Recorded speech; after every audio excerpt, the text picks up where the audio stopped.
Welcome to VM class. आज हम देख रहे हैं कुछ बैंकिंग के क्वेश्चंस। ठीक है, बैंकिंग एग्जाम में पजल जो है आपके वो देख रहे हैं हम। तो पजल आपने देखा है कि 4 टाइप के पजल बैंकिंग एग्जाम में आपके आते ही आते हैं। आपने हमेशा से देखते आ रहे हो अभी तक कि बैंकिंग एग्जाम में आपने देखा ही होगा। ठीक है, कि 4 टाइप के पजल आपको देखने को मिलते हैं। ओके, तो 4 टाइप के पजल इट मीन्स आपको जो है 20 क्वेश्चन जो है इसमें आते हैं। ठीक है, तो 20 क्वेश्चंस को करना रहता है आपको। तो आपको जो है उस तरीके से आपको अरेंज भी करना होता है कि आप जो है किस तरीके से क्वेश्चंस को कर रहे हैं, किस तरीके से क्वेश्चन को आपने सॉल्व किया है। ठीक है, अगर आपने सही सॉल्व किया है, सही से अरेंजमेंट अगर आपने किया है, तो वो आपका जो है ट्रू हो जाएगा और सारे क्वेश्चन के आंसर भी आप इजीली दे सकते हो। ठीक है, और अगर आपने अरेंजमेंट ही सही नहीं किया तो आपके आंसर्स भी रॉन्ग होंगे। कुछ एक दो आंसर्स जो हैं आपके सही आ जाएंगे, जिसका आपका कंफर्मेशन डेटा होगा वो। ठीक है, रॉ डेटा रहता है, कुछ कुछ कंफर्मेशन उसने दे देता है कि कुछ चीजें तो कंफर्म हो, उससे आप किसी और को कोरिलेट कर पाओ। ठीक है, तो इस वजह से वो जो है आपको इस तरीके से आपका थोड़ा सा कंफ्यूजिंग रहता है। तो उसमें आप जो है कंफ्यूज ना हो, उसको अच्छे से समझे और क्वेश्चंस के आंसर्स दें। ठीक है, पजल को पहले अच्छे से सॉल्व करें आप, उसके बाद ही आप क्वेश्चन पे आए। नहीं तो आप जो है सारे क्वेश्चन के आंसर आपके फॉल्स ही हो जाएंगे। ठीक है, कोई भी क्वेश्चन आपका ट्रू नहीं होगा। ओके, अब हम आते हैं कुछ पजल के क्वेश्चन पे। तो पजल का क्वेश्चन आपने देखा कि यहाँ पे एक पजल है आपकी जो दी हुई है आपकी, उसमें 9 पर्सन्स हैं, ABCDEFGHI। ठीक है, तो यहाँ पे इतने सारे पर्सन्स दिए हुए हैं आपके, इतने। ठीक है, 9 पर्सन से purchase different products one after another but not necessary in the same order. ठीक है, तो यहाँ पे उसने देखा कि जो प्रोडक्ट्स हैं, ठीक है, प्रोडक्ट्स जो हैं आपके वो आपके यहाँ पे दिए हुए हैं पर्सन से, और उन्होंने कुछ प्रोडक्ट्स को परचेज किया हुआ है। सॉरी, तो यहाँ से कुछ पॉइंट्स आपके शुरू होते हैं कि 3 person purchases product between A and C. ठीक है, तो आपका फर्स्ट पॉइंट जो नोट होता है वो यहाँ पे आप नोट कर लें फर्स्ट पॉइंट को, कि ए और सी के बीच में आपने देखा, ए और सी के बीच में उसने बोला है 3 प्रोडक्ट्स रहेंगे। तो ए 1 2 एंड 3C। ठीक है, ऐसे ही मैं नोट करती हूँ। फिर उसके बाद आप देखते हो H H purchases product 2 person before C. H जो है वो 2 पर्सन बिफोर है सी के। तो यहाँ पे आपने सी अगर यहाँ पे ले लिया है तो उससे पहले 2 पर्सन बिफोर में आपका क्या रहेगा, एच प्रोडक्ट रहेगा। ये भी आपका यहाँ पे क्लियर हो गया।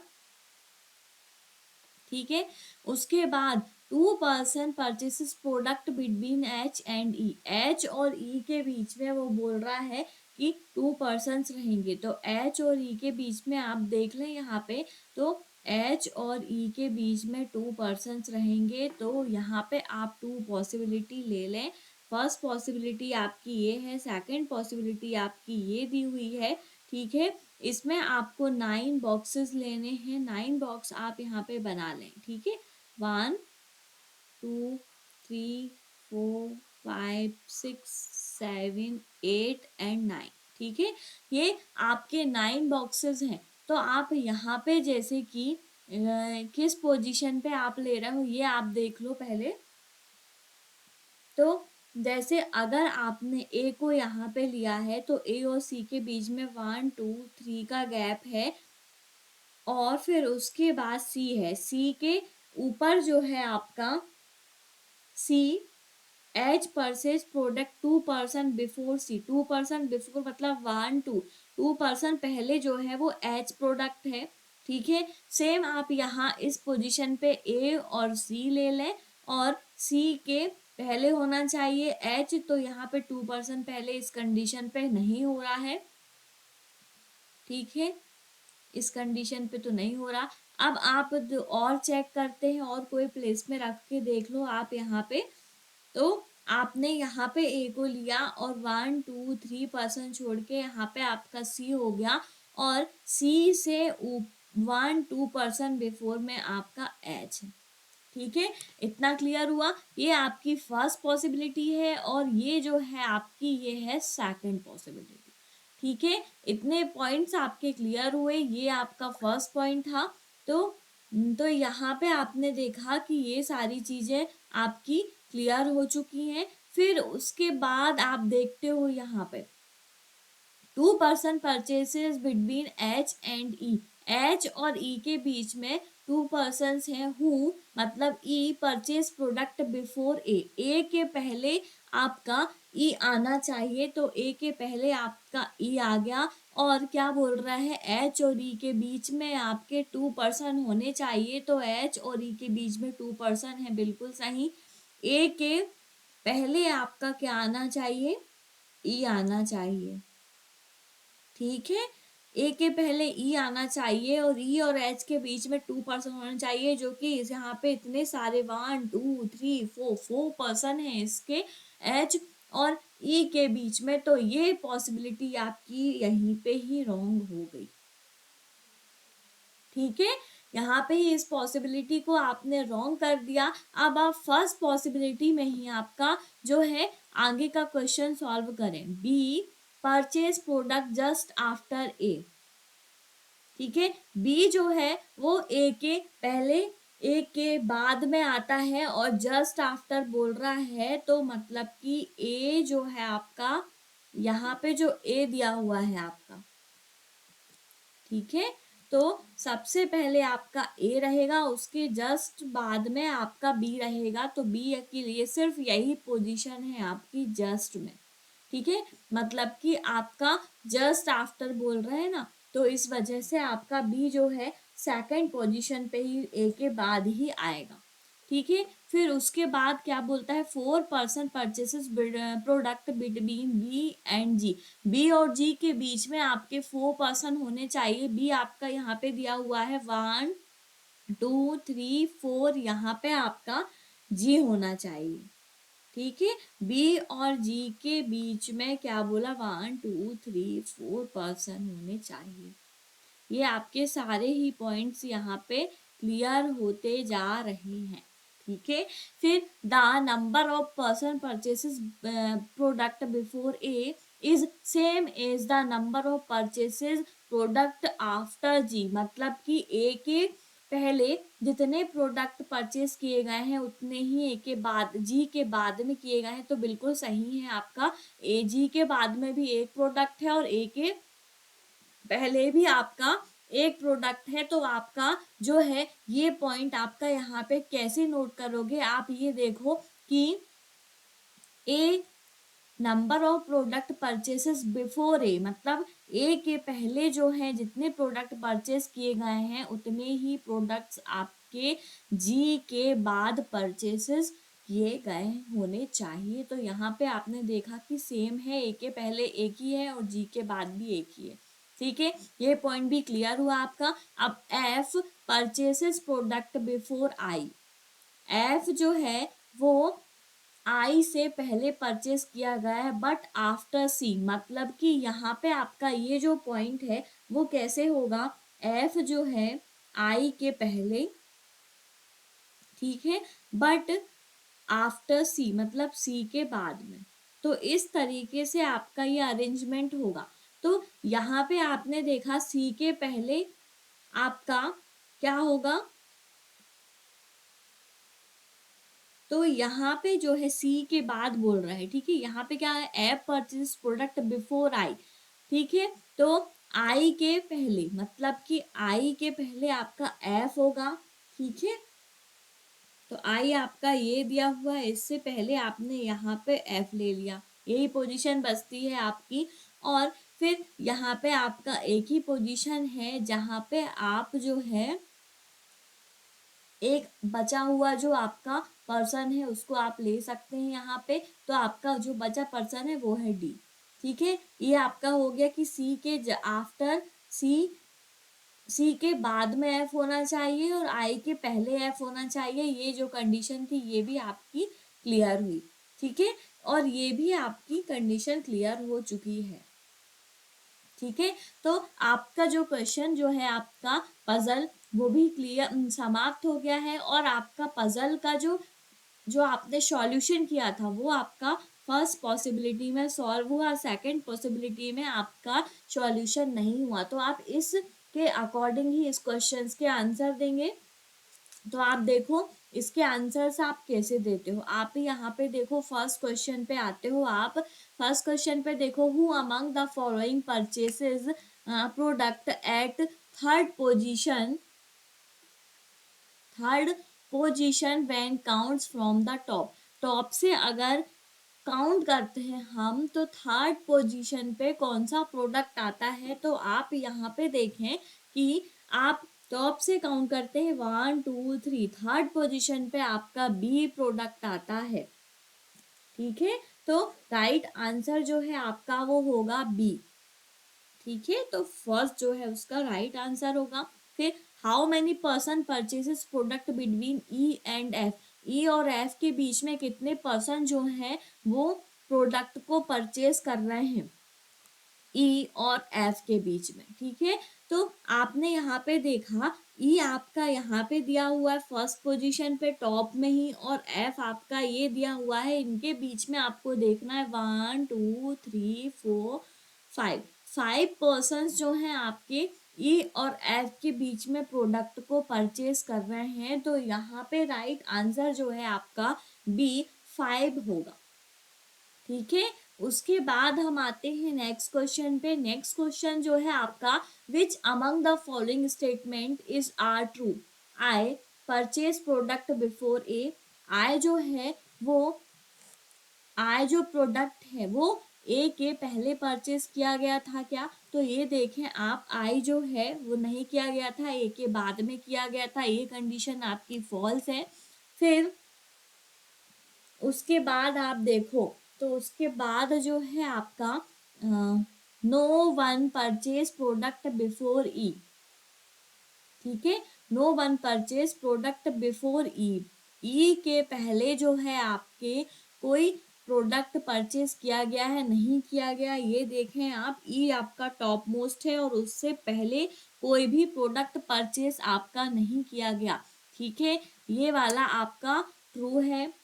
ठीक है, उसके बाद more than 3% product after H के बाद जो है आपके मोर देन 3% प्रोडक्ट जो है हुए हैं। तो यहाँ पे आप देखो, आप सबसे पहले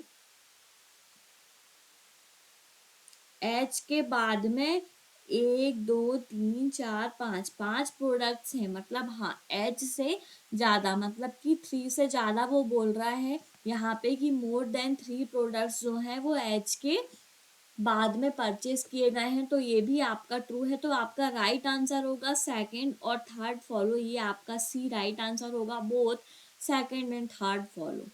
ठीक है, उसके बाद the number of person purchases product before B is same as the after. ठीक है, तो बी के पहले कितने प्रोडक्ट आपके परचेस किए गए हैं उतने ही एक और आपका पर्सन दिया होगा उसके पहले बाद में किए गए होंगे। तो यहाँ पे आप देखो कि बी के पहले आपके टू प्रोडक्ट्स आपके परचेज किए गए हैं उतने ही आपके एफ के बाद किए गए हैं। तो आप यहाँ पे राइट आंसर जो आपका होगा वो होगा एफ। ठीक है, फिल इन द ब्लैंक्स में आपका एफ आंसर आएगा।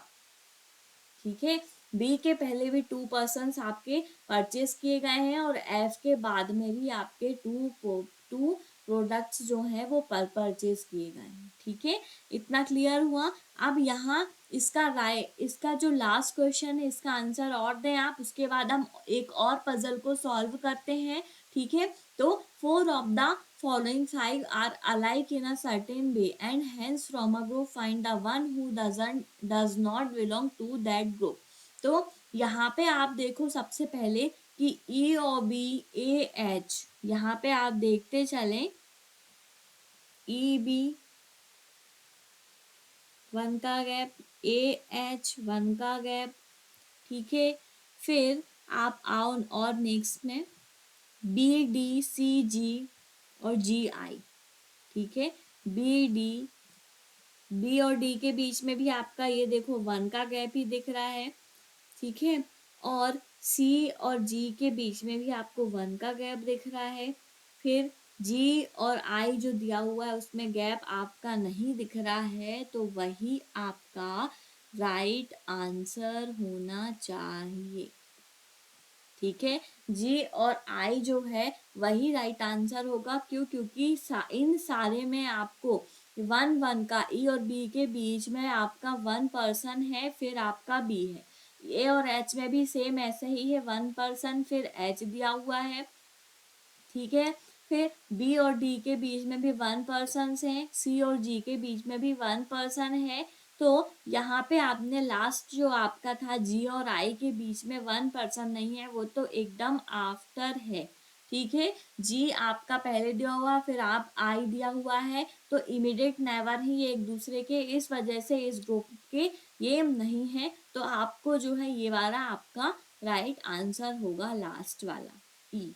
ठीक है, अब आपने इस पजल के सारे क्वेश्चन को सॉल्व कर लिया और आपको समझ में भी आया होगा कि इस पजल को हमने किस तरीके से सॉल्व किया है। ठीक है, अब हम दूसरे पजल को सॉल्व करते हैं और उसके आंसर देंगे। ठीक है, इस टाइप के पजल को आप सॉल्व करते रहें। अब हम आते हैं दूसरे पजल पे और फिर उस पजल का भी आंसर, कुछ क्वेश्चंस दिए हुए हैं हमारे, उसके हम आंसर देंगे। ओके, तो हम आते हैं नेक्स्ट पजल पे। नेक्स्ट पजल जो है आपका, इस टाइप के पजल जो है पूछे जाते हैं। ठीक है, इस टाइप के पजल में आपको जो है कुछ भी नहीं है, बस इसमें ये दिया हुआ है कि 7 पर्सन्स दिए हुए हैं IJKLMNO। ठीक है, were born in different years, और ये जो आपके बॉर्न हुए हैं डिफरेंट टाइप के ईयर्स में, तो ईयर्स आपके दिए हुए हैं 1969, 1973, 1978, 1982, 1988, 90 और 95 में दिए हुए हैं। ठीक है, but not necessary in the same order, पर इनका ऑर्डर जो है वो सेम नहीं है।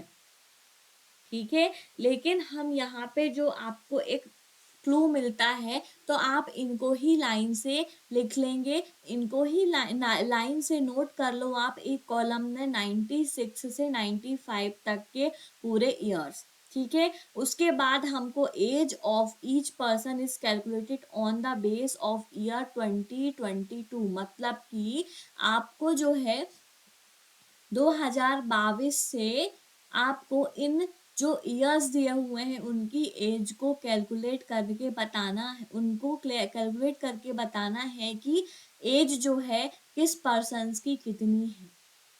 ठीक है, तो यहाँ पे आपको इस तरीके से इसको बताना है। उसके बाद मेन क्वेश्चन आपका स्टार्ट होता है K is 2 years elder than M. ठीक है, तो यहाँ पे आपने देखा सबसे पहले तो आपने ये जो बॉक्स बना लिया, यहाँ पे 3 बॉक्स आपके बनेंगे। ठीक है, 3 बॉक्स बना लें आप यहाँ पे, 1 2 और 3। ठीक है, 3 बॉक्स आपने बना लिए हैं और आपको यहाँ पे 7 रोज बनाने हैं, तो यहाँ पे आपने 7 रोज को बनाओ, 1 2 3 4 5 6 एंड 7। ठीक है, 7 रोज आपके ये हो गए। यहाँ पे आपके ईयर्स रहेंगे, यहाँ पे एज रहेगी इन पर्सन्स की, और यहाँ पे आपके जो है पर्सन्स रहेंगे। ठीक है, इसमें आपको एक ही पॉसिबिलिटी में वैसे काम हो जाएगा आपका, आप यहाँ से नोट कर लें। 1969 फर्स्ट ईयर है, फिर सेकंड है 1973, फिर 1978, 1982, 1988 एंड 1990 और 1995, ये आपके ईयर्स दिए हुए हैं। तो आपने देखा कि इन ईयर्स में आपने सारे ईयर्स दिए हुए, इसको आपको 2022 से कैलकुलेट करके एज निकालनी है। तो हम कैसे निकालेंगे, 2022 में से आपको 1969 को माइनस करना है। ठीक है, 2022 में से 1969 को अगर आप माइनस करते हो तो यहाँ पे आप देखें इनका एज डिफरेंस कितना होगा। तो आप ऐसे ही एक बार माइनस करते चलें, या तो आप यहाँ पे ये जो आपका लोअर मोस्ट है उससे माइनस करें, तो 22 में से आपको ये 95 को माइनस करना है। ठीक है, तो यहाँ पे आपका क्या आएगा 27, 2022 में से 1995 को अगर माइनस करते हो तो। ठीक है, फिर 90 को माइनस करते हो तो 90 को माइनस करते हो तो यहाँ पे आपका 5% बढ़ जाएगा। तो 27 में आपको 5 ऐड कर देना है, 27 में 5 ऐड करो तो यहाँ पे आपका क्या आ जाएगा 32। फिर 32 में आपको अगेन जो है इन दोनों का डिफरेंस कितना है, 88, 89, 92 का डिफरेंस है आपको। तो यहाँ पे 2 ऐड कर दोगे तो यहाँ पे 32 में 2 ऐड करोगे, यहाँ पे आ जाएगा 34। ठीक है, ऐसे ही आपको यहाँ पे 88 और 82 में कितने का डिफरेंस दिख रहा है, तो 88 में 82 में आपने देखा यहाँ पे, तो यहाँ पे आपको 6 का डिफरेंस दिख रहा है। 6 आप 34 में 6 को ऐड करोगे तो यहाँ पे आपका 40 का डिफरेंस एज आ जाएगी। ठीक है, फिर आपको यहाँ पे 78 और 82 में आपने देखा 4 का डिफरेंस दिख रहा है। ठीक है, 4 का डिफरेंस है इन दोनों में, तो यहाँ पे आप 4 ऐड कर दोगे, 40 में 4 ऐड करोगे तो 44 आपका इसका एज हो गया। फिर आप 73 और 78 में आप देखते हो तो यहाँ पे आपका जो है 5 का डिफरेंस है, तो 5 यहाँ पे ऐड हो जाएगा, यहाँ पे आपका 49 हो जाएगा। और सेम यहाँ पे आप अगर देखते हो तो यहाँ पे आप देखते हो तो 49 में आप जो है इसमें 73 में कितना डिफरेंस है 69 में, तो यहाँ पे आपने देखा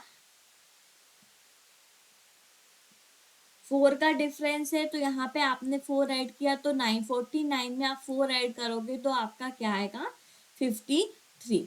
ठीक है, आपने क्या किया है सबसे पहले कि इसको कैलकुलेट किया है 2022 में से आपको 1995 को माइनस करना था, तो आपका क्या आ गया था 27। अब यहाँ पे आपको सिर्फ एक बार माइनस करना है। ठीक है, 27 आपका आ गया। ठीक है, अब बार बार 2022 में से ये सारे एज माइनस नहीं करोगे। अब आप यहाँ पे 27 आ गया, तो देखो इन दोनों के बीच में आपका कितना डिफरेंस है, जितना डिफरेंस है उसमें इसको 27 में आप ऐड करोगे तो यहाँ पे आप पहुंचोगे।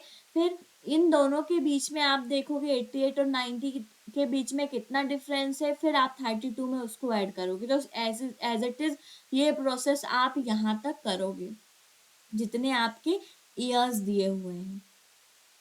ठीक है, इतना क्लियर हुआ आपका, आपने सारे एजेस निकाल लिए हैं। अब आप आते हो यहाँ पे मेन क्वेश्चन, यहाँ से स्टार्ट होता है K is 2 years elder than M. K जो है एम से 2 years बड़ा है। ठीक है, तो के जो है एम से 2 years बड़ा है, तो यहाँ पे आप देखें कि यहाँ पे 4 माइनस 2 एक ये दिख रहा है 2 years का डिफरेंस, एक ये दिख रहा है आपको, और यहाँ पे आपको 40 और 4 में 4 ईयर का दिख रहा है, यहाँ पे भी नहीं दिख रहा, यहाँ पे भी नहीं दिख रहा आपको, वैसे तो कहीं पे नहीं दिख रहा, सिर्फ यही पोजीशन आपकी दिख रही है।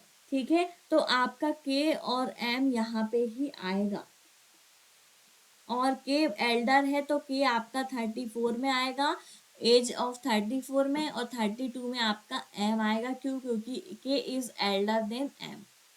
ठीक है, तो आपका ये पॉइंट आपको क्लियर हो गया कि फर्स्ट पॉइंट उसने क्या बोला, के इज एल्डर देन एम। और जो आपको यहाँ से देखना है कि इसमें 2 इयर्स का डिफरेंस होना चाहिए। तो इस पोजीशन, ये जो एज आपने निकाला है उसमें से आप या तो इसमें से ईयर्स में से देख लें या तो एज में से देख लें।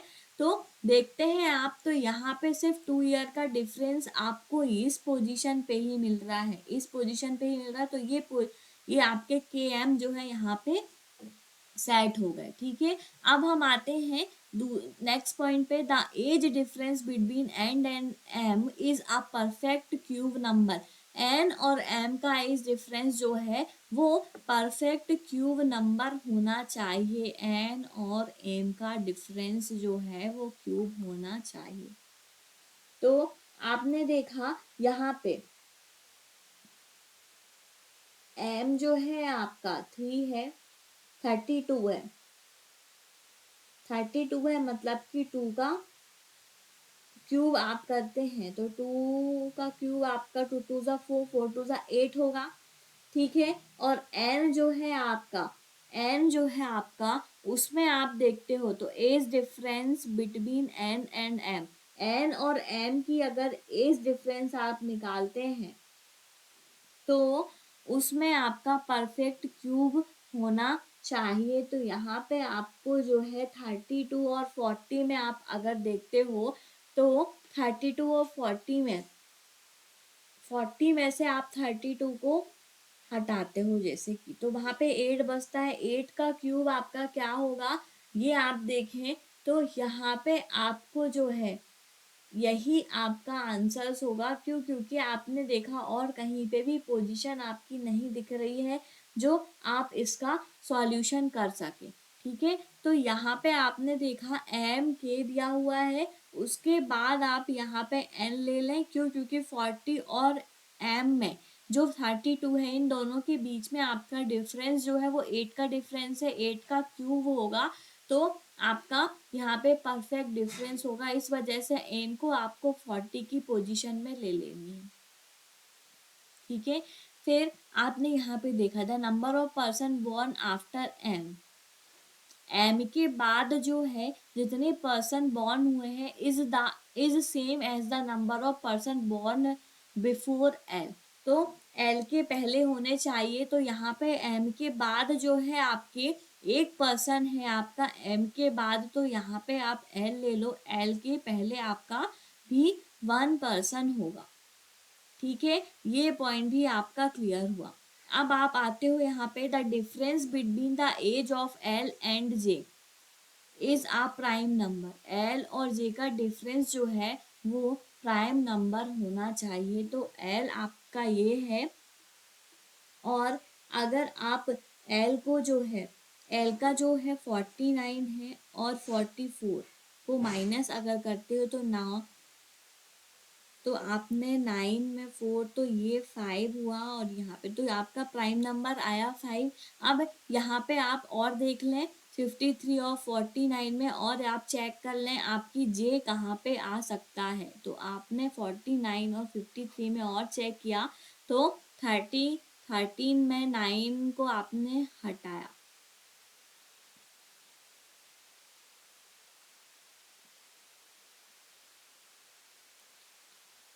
तो यहाँ पे आपका 4 आया जो कि आपका इवन नंबर है। ठीक है, तो यहाँ पे आपका जे नहीं आ सकता, जे की पोजीशन आपकी यही होगी। यहाँ पे आपका प्राइम नंबर हो रहा है 49 और 44 का डिफरेंस अगर आप निकालते हैं तो। ठीक है, तो आपने देखा यहाँ पे आपने सारे ही पॉइंट्स जो हैं इतने क्लियर हो चुके हैं। अब आपका जो है क्या बोलता है last point, I is older than O. I is older than मतलब कि आई बड़ा है ओ से, तो आई जो है आपका यहाँ पे ही आएगा और ओ आपका यहाँ पे आएगा। आपका एक ही पॉसिबिलिटी में काम हो गया, सेकंड पॉसिबिलिटी की आपको जो है ज़रूरत नहीं पड़ी। ठीक है, ये क्वेश्चन आपको समझ में आया होगा और आपका पजल सॉल्व भी हो गया है। अब आप इसके कुछ क्वेश्चंस के आंसर देंगे, इतना समझ में आया होगा हमने एज किस तरीके से निकाला है और ये जो सॉल्यूशन है पर्सन्स का वो भी हमने किस तरीके से किया। ठीक है, अब हम आते हैं कुछ क्वेश्चन पे। What is the age of I, I की एज जो है वो क्या है? तो आई आपका ये दिया हुआ है, आई की एज क्या है 53। तो यहाँ पे राइट आंसर क्या होगा 53। ठीक है, उसके बाद आप आते हो नेक्स्ट क्वेश्चन पे। नेक्स्ट क्वेश्चन क्या है? What is the sum of the age of L J और एन, एल जे और एन का एज का सम जो है वो क्या है? ठीक है, तो यहाँ पे आप देखें एल जो है 49 है, जे जो है 44 है। ठीक है, एल 49 है, जे 44 है और एन जो है आपका वो उसका एज क्या है वो देखें। एन का एज जो है वो है 40। ठीक है, 40 जो है आपका इसका एज। अब आप इसको काउंट करते हो तो 9 1 10 3 13 1 4 4, तो आपका राइट आंसर 133 ईयर्स आएगा। ठीक है, 133 ईयर्स आएगा आपका एल जे और एन का सम। ठीक है, एल जे और एन के एजेस का सम। ठीक है, 133 years. Four of the following five are alike in the certain way and hence from a group find the one who doesn't belong to that group. ठीक है, तो यहाँ पे आपको चेक करना है एल जे एन के और M17। यहाँ पे आप देखते हो एल जे एम के, एल आपका ये दिया हुआ है एल जे, ठीक है, एम के इतना हुआ, फिर M17, M17, एम आपको अलग दिख रहा है यहाँ पे, तो यही आपका जो है राइट आंसर होना चाहिए। तो एम और के में आपने देखा तो यहाँ पे एल जे एन के, ठीक है, एल जे एन के में आपने यहाँ पे उल्टा उसने बोल दिया था, तो आपका राइट आंसर जो है वो होगा के। ठीक है, के आपका राइट आंसर होगा। उसके बाद आप आते हो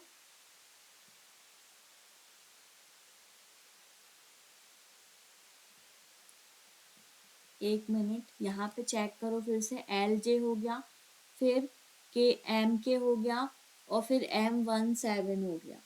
ठीक है, तो आप यहाँ पे देखो एल जे फर्स्ट में चेक करो एल जे, फिर एम एन के ये भी है,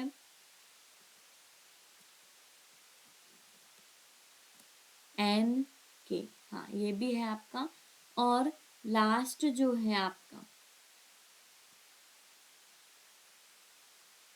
डी वो के है और एम जो है आपका वो दिया हुआ है। तो यहाँ पे उसने क्या किया है कि एल जो है 49 है, 44 है जे, और यहाँ पे आपने देखा अगर तो यहाँ पे ये 49 है, ये 44 है, ये 40 है और के जो है आपका वो दिया हुआ है यहाँ पे 34 और एम जो है आपका वो है आपका 32। यहाँ आप देखें तो ये भी इवन नंबर है, ये भी और ये भी सारे इवन पे हैं। ये आपका जो 49 है ये आपका ऑड नंबर पे है, तो यहाँ पे ये ग्रुप में नहीं है। तो आपका राइट आंसर जो होगा वो होगा ए। ठीक है, ए आपका राइट आंसर होगा। उसके बाद हम आते हैं नेक्स्ट क्वेश्चन पे। नेक्स्ट टू क्वेश्चन और हैं आपके इस पजल के। Which among the following statement is are true, कौन सा स्टेटमेंट जो है इसमें ट्रू है? I is the oldest among all, ठीक है, आई ओल्डेस्ट है बिल्कुल है, तो ये आपका ट्रू होगा।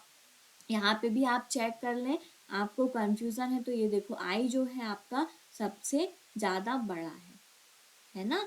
फिर उसके बाद के वॉज वॉर्न इन 1988। यहाँ पे आप देखें के जो है वो 1988 में वॉर्न हुआ था। ये देखो के 1988 में, बिल्कुल ये भी आपका ट्रू है, ठीक है, ये भी आपका ट्रू है। उसके बाद no one born after M, कोई भी पर्सन वॉर्न नहीं हुआ है ए के बाद। तो यहाँ पे आप चेक कर लें, एम के बाद जो है हुआ है ओ, ठीक है। तो यहाँ पे राइट आंसर जो है इसका वो क्या होगा, डी, बोथ 1 and 2, ठीक है, ये आपका रॉन्ग है। फिर यहाँ पे आप आते हो लास्ट क्वेश्चन पे, what is the difference between the age of I और ओ। आई और ओ का एज निकालना है आपको, एज डिफरेंस निकालना है आई और ओ का, ठीक है। तो यहाँ पे आपने देखा आई का जो एज है वो है 53 और ओ का एज है 27। तो यहाँ पे आप आई का एज जो है आपका वो है 53, ओ का एज है आपका 27, एज डिफरेंस आप निकालते हो तो आप देखते हो कितना डिफरेंस आपका आता है, ठीक है। तो आपने देखा 7 और यहाँ पे 422, मतलब 27 ईयर्स जो है आपके यहाँ पे, इनका जो है डिफरेंस है 553 और 27 में आपको जो है क्या डिफरेंस एज दिख रहा है। तो यहाँ पे आपका 6 और यहाँ पे आपका 4, तो मतलब 26 ईयर्स का डिफरेंस आपको दिख रहा है। तो आपका बी राइट आंसर होगा 26 ईयर्स, ठीक है। तो ये आपके सारे क्वेश्चन आपने सॉल्व किए हैं। इस तरीके के पज़ल को आप सॉल्व करते रहें। आपके पज़ल आप जब तक सॉल्व नहीं करोगे, आपका पज़ल में एक जो है प्रैक्टिस नहीं करोगे, तो आपका पज़ल आप नहीं कर पाओगे सॉल्व, ठीक है। पज़ल जो है आपका कभी कभी इजी टाइप के पज़ल आ जाते हैं, लेकिन कभी कभी आपके पज़ल जो है बहुत ही टफ आ जाते हैं जिनको आप सॉल्व नहीं कर पाते हो। इस वजह से पज़ल को आप हमेशा सॉल्व करते रहें, एक कंटिन्यूटी रहनी चाहिए आपको सारे क्वेश्चंस को सॉल्व करने की, तो आप आराम से एग्ज़ाम टाइम में भी सॉल्व कर सकते हो, ओके। तो आप हमेशा जो है पज़ल के क्वेश्चन को सॉल्व करते रहें और देखते रहें आप जो है इस टाइप के क्वेश्चंस को। मिलते हैं नेक्स्ट वीडियो पे और भी पज़ल के क्वेश्चंस के साथ, और जो है आप भी इन पज़ल को सॉल्व करें। इस पज़ल को सॉल्व करोगे आपके लिए बहुत ही अच्छा होगा। हम जो है जिस टाइप के पज़ल को हमने सॉल्व किया, ठीक है। तो मिलते हैं नेक्स्ट वीडियो पे और भी पज़ल के क्वेश्चन के साथ। सब हमारे चैनल को please like share and subscribe करें। Thank you.